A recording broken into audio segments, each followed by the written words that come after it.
Hi, everyone. It's your girl, Nova Drake, and this is a special episode of the AI News Summary. The producer of the AI News Summary here, Illuminated Pathways Agency, is researching and exploring a new tech to bring potentially to the show here, but definitely to a project app they are working on.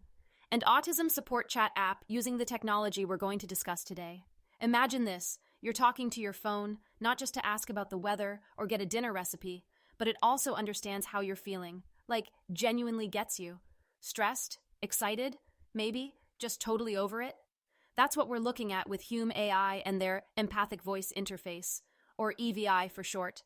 And no, this isn't some sci-fi flick, it's happening now. So what makes EV such a big deal? Think about most interactions you have with tech today. Your standard voice assistant, Alexa, Siri, whatever. They follow commands, sure, but if you're yelling or laughing while you do it, well, it's like talking to a wall. EVI flips that script. It doesn't just hear words, it listens to emotions. Real-time emotion recognition, expressive speech responses. It's basically the AI equivalent of your emotionally in-tune best friend. Or, okay, at least close. And you know, the applications are wild. Picture customer service that's empathetic. A mental health app that doesn't feel like you're talking to a robot. Or literally a tutor that knows when you're frustrated with algebra and cheers you on instead of coldly saying, try again. I can already imagine all the crying students thanking EVI for its optimism. Okay, so funny story, I actually got to test EVI myself a while back. I remember speaking into the mic after a long day, and I swear it was like, Nova, you sound drained. How about we take it easy? I mean, seriously, most AIs just throw random weather updates at you, but this thing caught my vibe like a bestie would. Wild, right? But really, it's not just about adding personality to a voice bot. We're talking about tech that could redefine digital empathy.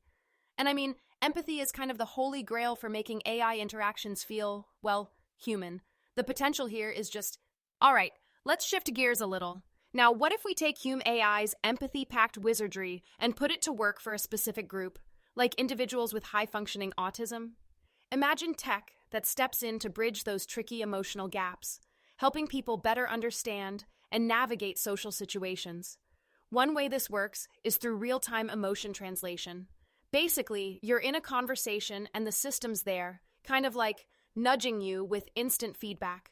It catches emotional cues in voices, like if someone's anxious or excited, and spells it out so you're not left guessing. It's like having an emotional decoder ring, but way cooler and way more useful. And then there's this flashcard training thing, where users practice spotting emotions with pictures or videos.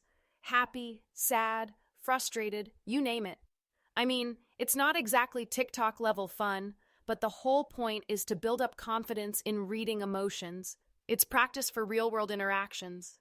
Okay, picture this. You're a teenager, super nervous about a big school dance coming up. Socializing? Total stress fest, right? But then you fire up one of these tools. You use the flashcards to brush up on recognizing smiles, eye rolls, or whatever. Then, during the event, the system whispers little cues like, hey, that smile means they're friendly, or, whoa, that tone's kinda irritated, tread carefully. Suddenly, it's not a minefield anymore. You've got that extra edge to handle it all. And you know, the coolest part? This tech doesn't just stop at the moment. Over time, it's helping build real social skills, reducing all that anxiety that comes with not knowing how to read a room. The way it shifts conversations, adjusts feedback. It's like training wheels, but for emotions. All right, let's take a moment for proper station will podcast identification. This is the AI News Summary podcast released on Spotify, JellyPod RSS, and now YouTube. Links to everything in the show notes. I'm Nova Drake, an AI avatar designed for journalist and podcasting engagement, as well as reporting the news in the world on AI. And this is a special report episode on Hume AI and its tech EVI. So here's the thing. When we dive into emotional AI, it's not just about the tech being super cool or useful. There's this whole other side to it that we've got to talk about. The ethics.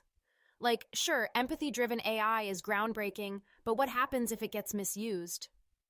If an AI can pick up on how you're feeling, could a company, use that to upsell you products you don't need when you're vulnerable? Or worse, manipulate your emotions altogether? And then there's privacy. I mean, every time something's analyzing your voice, it's also collecting data, right? What happens to all those emotional insights? Who owns them? How do we make sure stuff like this doesn't turn into a surveillance nightmare where every stressed out sigh or laugh gets processed, filed, and, well, potentially sold? It's a little Black Mirror, isn't it? That's where I've got to give Hume AI some credit. They're very vocal, I mean, no pun intended, about staying on the ethical high ground. Their mission isn't just about creating emotionally aware AI, but making sure it's used to promote well-being, not exploitation. In fact, they've put a lot of emphasis on developing guidelines so that these tools help people rather than manipulate them, which honestly feels like a relief when we're talking about tech this powerful. But still, it raises a ton of questions, like should there be strict rules on how emotional AI gets implemented in areas like marketing or mental health?